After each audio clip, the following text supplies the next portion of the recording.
Hello, my name is Kim Greiser, and I'm a member of Indivisible Whitpain, and I also live in the 4th Congressional District here in Montgomery County. And today we're spending a few minutes with Madeleine Dean, who's running for Congress in the 4th Congressional District this primary election, May 15th. Thanks for being here with us. My pleasure. Great. So let's get to it.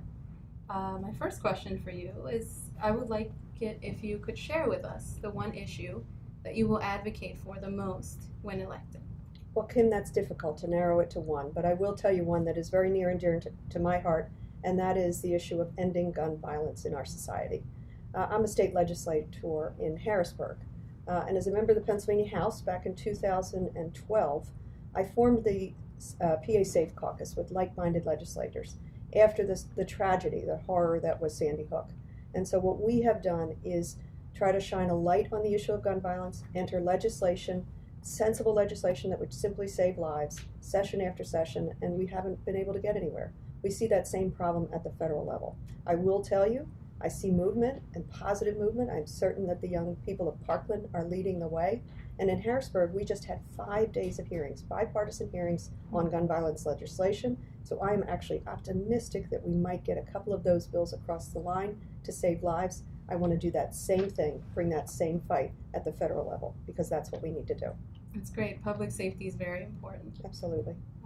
So also, there has been much debate over who should pay for health care, while the cost of health care continues to rise. Yes. So tell us the first thing the federal government needs to do to address increasing health care costs, regardless of who's paying for it. I think the first thing that government needs to do, elected officials need to do, is to say the truth that healthcare is a right, that every person, everybody who lives in this country ought to have access to quality healthcare. We know that that's not only a moral issue as far as I'm concerned, it's an economic issue. People don't perform as well if they are denied the access to quality healthcare.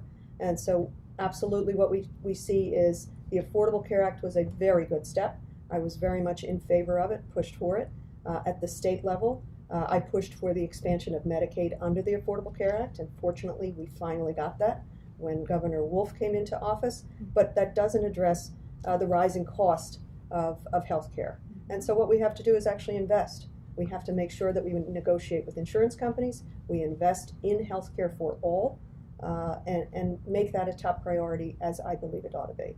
Yeah, definitely. And that brings me to my next question, because as you mentioned, the right to health care is crucial in reducing income inequality in the U.S. Mm-hmm. So with a Republican president in place, what do you recommend that Congress do to finally address the issue of rampant income inequality?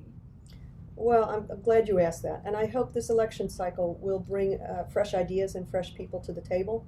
We see that Congress is out of balance, and too often the majority party has been silent in speaking up against the president and his misguided direction that his administration has taken us on the issue of healthcare and many other things.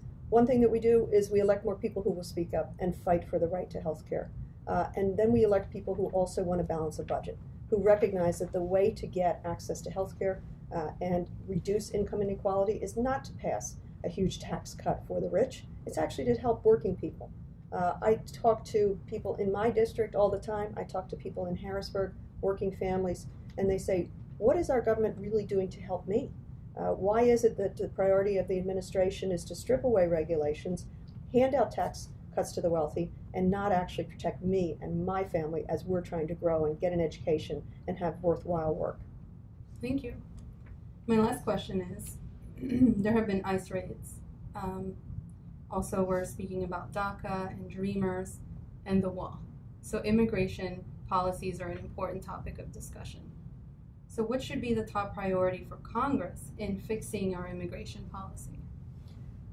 Well, number one, reverse the ridiculous, mean-spirited, anti-American rhetoric that we have heard from the moment that candidate Trump stepped down that escalator and said he was running for president.